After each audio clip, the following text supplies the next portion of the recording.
Hi, it's me again, Callum from Tyne Valley Motorhomes, and today I'll be doing the handover demonstration on a 2015 Chausson 728 EV.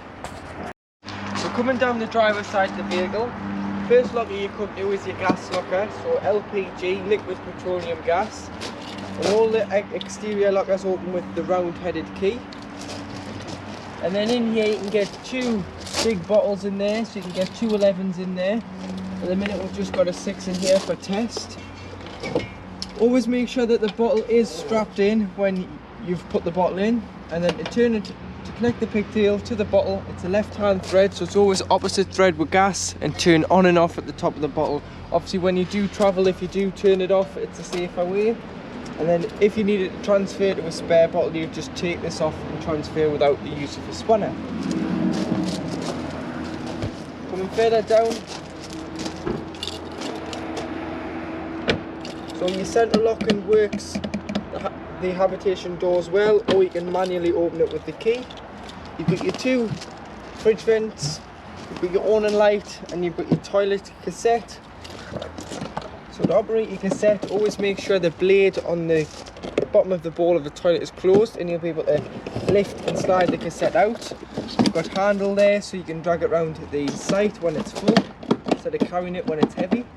And then empty, take the cap off, press the button, tip it out. Once you've tipped it out, if you put some water in, give it a shake, give it a rinse, tip out again.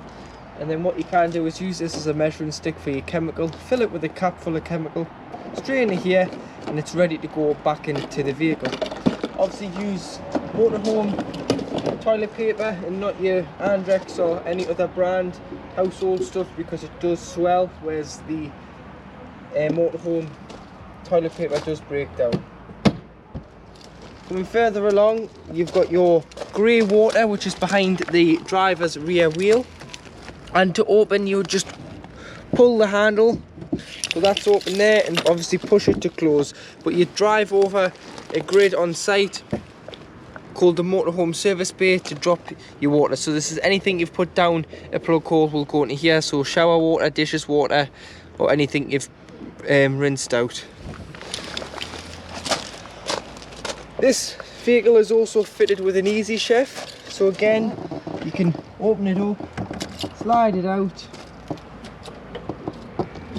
There's a gas tap in the corner where you need to turn, so gas tap down here where you need to turn the gas on, and this runs off the bottle on board. And then you do have a grill skillet there, or underneath you do have your burner, so you can take this off or put this on depending on what you want to cook. And then obviously you lock it.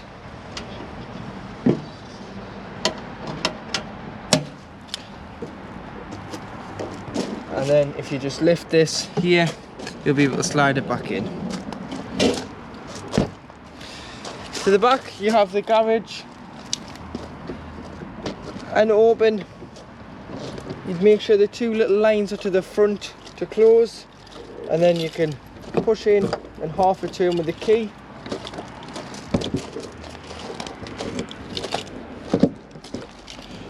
And then to open, half a turn, the lock head will pop out, and then you can turn the lines to the back, which will release the door.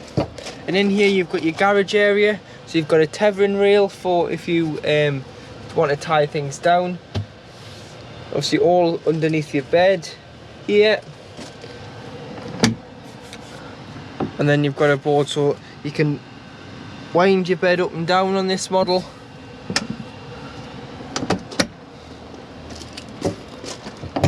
For bigger loads in the garage area. And then coming around the back of the vehicle, you've got your ladder for cleaning your roof or gaining access, which you just take the strap off. Bike rack, which you take the strap off this side and just unclip this clip. Same at the bottom. Take the other strap off, slide it down, put your bike through there, and these through the spokes to tie your wheels onto the rails, And then first bike, second bike and third bike, you put your crossbars in there to secure the bike. And then at the bottom you do have your parking sensors. You've got a tow bar there with 13-pin electrics and a PWS bumper protection bar.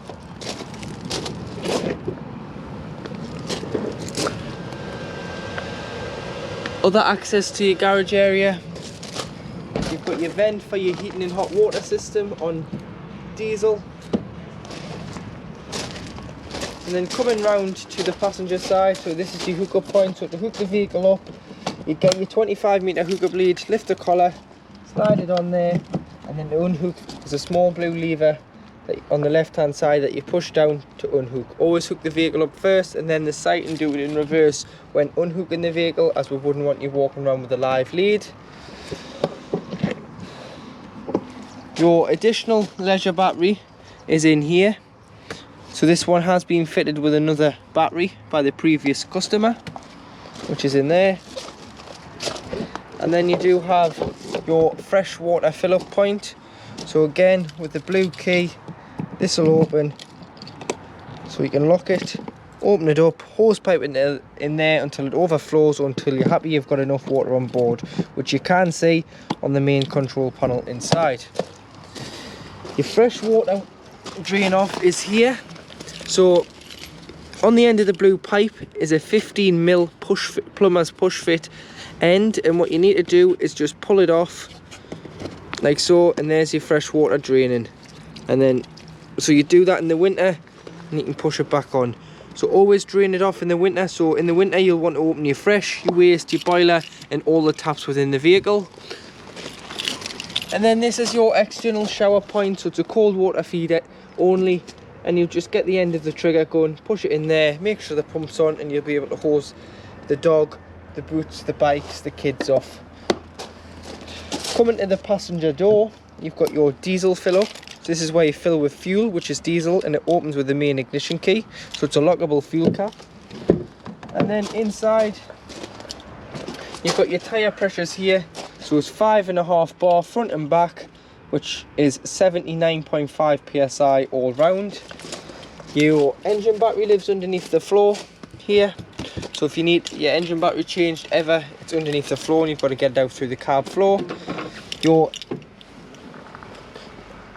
leisure battery, your number 1 leisure battery is here, and obviously additionals further back.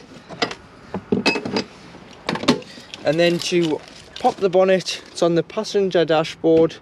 Pull that down, you'll pop the bonnet.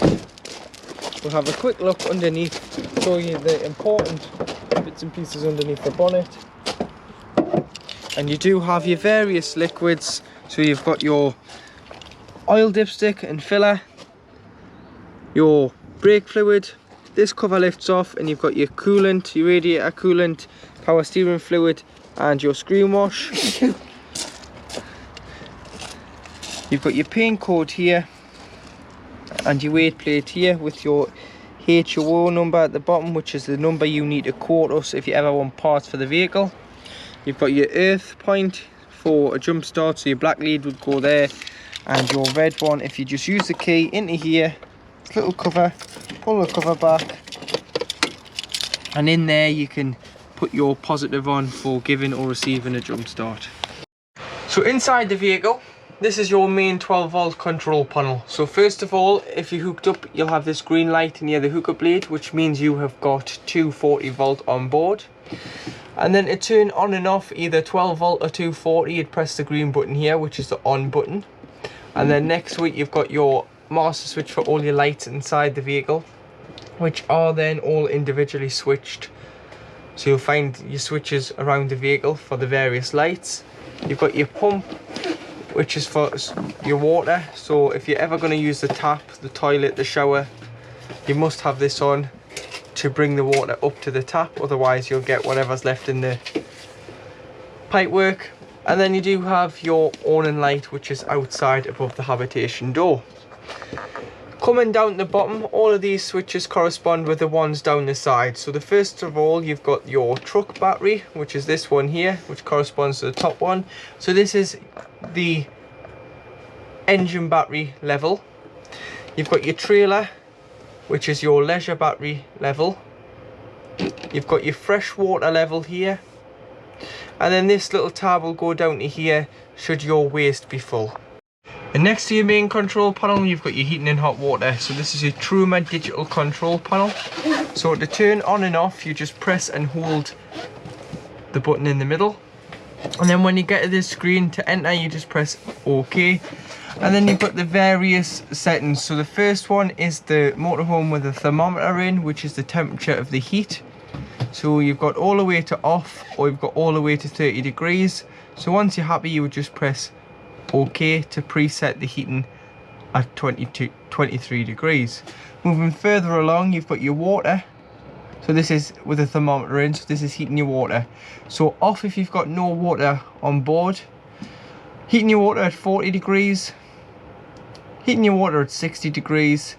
And boost turns off the heating if you've got the heating on, and it will prioritise the water. So for this, we'll just say 60 degrees of heating your water, press OK. And that has saved that. Moving further along, you have your fuel. So this is what source you're heating your water, or you're heating the van off. So you've got fuel, which is diesel. So this is diesel for heating your water and the vehicle. Or you've got 1 kilowatt of electric and diesel. 2 kilowatts of electric and diesel, which you may use in the winter should you be away and it's really cold. You may want to double your sources up. Electric on 1 kilowatt, which you'll have to use on smaller CL sites, or electric on 2 kilowatts, which is used on most camping and caravan sites throughout the UK. And obviously you don't want to waste your fuel if you've paid your site fee, so you'd use electric on 1 kilowatt, on 2 kilowatts, sorry, like so, and press OK. Moving further along, you've got your fan. This is just your 12 volt assisted fan. You can have it on eco to save your 12 volt battery, or you can have it on high if you are on hookup. Down to the bottom, you've got a timer in the bottom corner here, so you can time the heating to come on and off.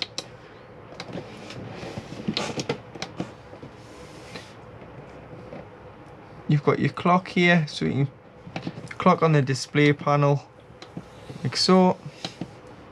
And then you've got a spanner in the bottom corner there, so you can reset the boiler should you ever need to by pressing reset and then pressing OK. Then obviously to turn off, you just press and hold. And to operate your Oyster satellite system, what you need to do is you just press this button here. You'll hear it rotating on the roof. It's opening, and then it'll lock onto Astro 2 automatically. So you just need to press here to make it go up and bring it down. And then underneath your side face and bench seat behind your driver's seat is where you'll find all your electrical equipment. So you've got your trips when on 240 volt electric, so if you trip the vehicle out, you can try here. You've got your 12 volt fuses, so it would be a good idea to carry some spares just in case one does blow. You can change it. And you've got your charger, which charges your leisure batteries and engine battery when hooked up. Oh, obviously always leave this on, and as soon as you hook up, it will be on anyway. So now in your kitchen, you've got your tap. Obviously the pump's kicked in and that's hot water there.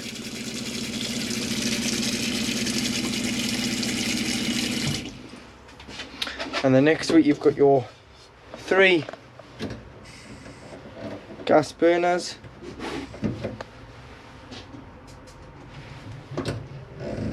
Which you will need a match for. And underneath, you've got your oven and grill. So you've got a light here, and then you've got your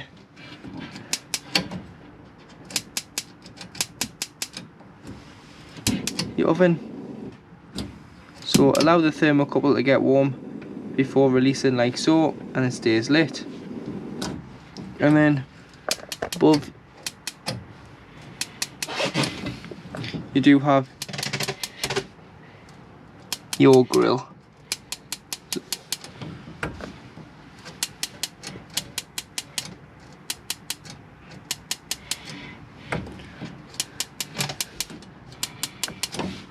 Light your grill like so. So there's your grill lit. Allow the thermocouple to get warm before you release.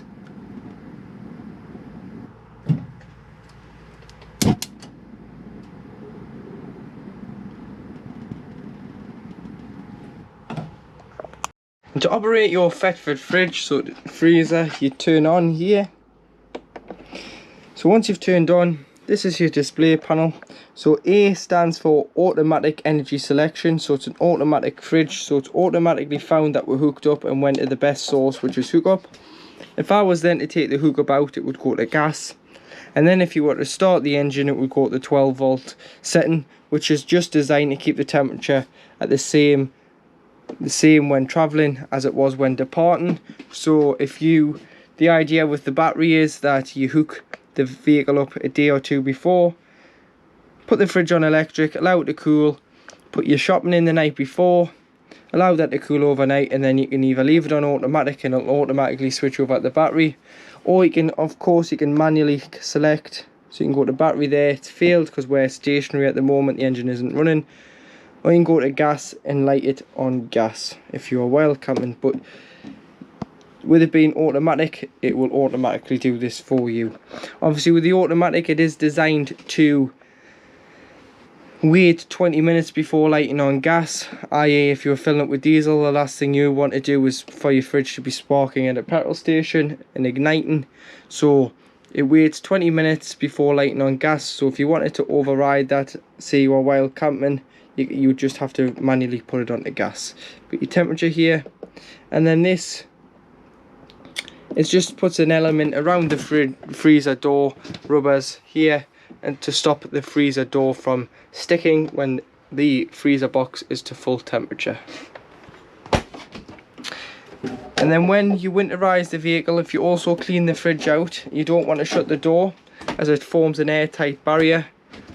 So on both fridge and freezer box, just underneath the catches, you'll see this little toggle that you just pull out, and then you can slide it into here, and then it's designed to keep the fridge door open so air circulates in and out the fridge and freezer.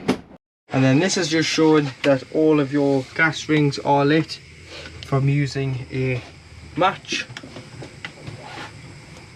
to ignite your burners. Obviously allow this to cool before you put your lids down, otherwise there is a risk that these can shatter. And operate your light in your kitchen, you can just press on and off for this light to work. Got a plug there as well, so there's a 3-pin plug at the back for a electric. To work your TV bracket, you just press this catch at the back, which will then slide it out, and then you can adjust the tilt of the bracket from here. So if you're going to get a telly, you're best off getting a 12 volt telly, using a 12 volt plug up there, as you can use this should your leisure battery be charged. Otherwise, if you do get a mains telly, you can only use this if you're on a mains hookup. So now in your centre washroom, so you've got your lights for both toilet and shower there, your tap, hot water working again. Put your cupboards for your toiletries in here and underneath your centre sink. To operate your toilet, what you need to do is make sure the pump's on. You'll be able to press the blue button which flushes the toilet, and then on the front of the toilet you've got the blade, which is this grey handle. Slide it to the right and it deposits into the cassette. But to use the toilet, what you need to do is lubricate the blade, open the blade, use the toilet, flush the toilet, and then close the blade. Obviously the blade's got to be closed for the toilet cassette to come out the outside of the vehicle, and then this will go red to indicate that the cassette is full and requires to be changed. And then with your shower screens, they are just magnetic, so they would clip together like so. Then when traveling, if you just make sure that you put the velcro strap across just to keep the doors from swinging open when you're driving. And inside your shower, Obviously when winterising the vehicle, if you take your shower head off and allow the hose to lie in the shower tray, as you can see it's got a loop in there, water will sit in there. Obviously leave the shower mixer tap and all the mixer taps throughout the vehicle open. You've got a skylight for ventilation, which just opens like so, and your blackout blind. And then you've got a hanging rail for wet towels, but this is also a great place if you've been caught walking the dog in the wet. You can hang your coats up there and they'll drip dry into the shower tray. And then underneath the bed, underneath this little flap here, is where you'll find your anti-frost control, which is your boiler drain, which is here. And to operate, when it's across the vehicle, and the button at the bottom here is in, it's holding water. So to drain it down, it'll automatically drain off at 3 degrees, but don't rely on it in case it ever becomes faulty. So to drain it off manually, what you need to do is turn this, the button at the bottom pops out, the nib at the top pops out, and it goes front to back of the vehicle. So to stop it from draining, you turn it, push the button in at the bottom, so it goes across the vehicle, and this will hold water. But obviously in the winter you want to drain all your water out, so you'd open this, your waste, your fresh, all the taps within the vehicle, so that no water freezes in the plastic pipes or tanks, as this can cause a lot of damage and obviously isn't covered under warranty, because it's your responsibility to drain your boiler off. And then your bed system is an easy bed system on this vehicle. So to operate, you'd put your winding handle in the front onto the thing, and you can wind the bed up and down. So if you want to get your bikes in the garage area, you've got a higher loading space. And to operate your turbo vent, so this is your fan speed here above the bed, and then you've got your in or out, so it'll do either one way or the other way to bring air in or out the vehicle. And to operate your reading lights, they're all individually switched like so. And open your cupboards, you would press down to release the locker. Got storage both sides of your bed. And to operate your windows, so release the 3 tensioners, push it out. Once it's out, it stays out on the stay. Push it all the way up to bring it in. Make sure all your skylights and windows are securely shut before you do start driving. And then you do have your fly screen, which connects, and then you can pinch to unconnect them. And if you pinch, you've got your blackout blind as well for on an evening.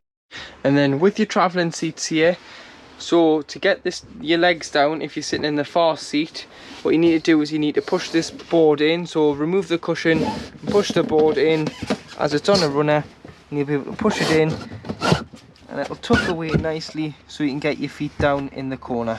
Operate the large roof light again, release your tensioners, and then you can wind it open and closed by the handle here. Secure in place before you do start travelling. And then you've got a fly screen and a blackout blind. So now in the cab, to the right of the driver, you do have your handbrake. And on the door you've got your blinds, which you'd pinch with your finger and your thumb. Slide them down like so. And the same on the windscreen, you'd pinch, slide them behind. And then they are on a magnetic strip, so if it's going to be a windy night, you might want to put a hairband or an elastic band around the 2 blind handles on the windscreen. And then you do have your electric windows and electric mirror adjustments, so you've got 2 alterations each way, top mirror and the blind spot. Headlight adjustment and your fog lights. Wiper stroke with your trip computer on the end, which will go through this screen here, tell you your range, your average consumption, your instant consumption, and so on. You've got your indicator and your lights, and then you've got your cruise control at the top, off in the middle, and speed limiter at the bottom. Obviously this is a Comfortmatic gearbox, so neutral's at the top, reverse is straight down, and then you go over for your gears. So it'll go to 1 in the corner. If it's on 1, it's in manual mode. Click it again, it'll go to auto 1, and this is then in automatic. So when parking up, you either park it in neutral with a handbrake on, or you can leave it in gear and put the handbrake on. As there's no park for these, it is just either parked in neutral, reverse, or in gear. Got your traction control, so this turns it off to stop the wheels from spinning if you're on a wet field. Hill descent control, hazards. This locks the 2 cab doors and the habitation door, but then you have to manually lock all your other lockers. You've got your heated mirrors, obviously 2 12-volt points. Your temperature on the outside ring with your fan speed on the in must be on at least 1 or more for the aircon to work. Then you've got your distribution, so where you want to circulate the air to.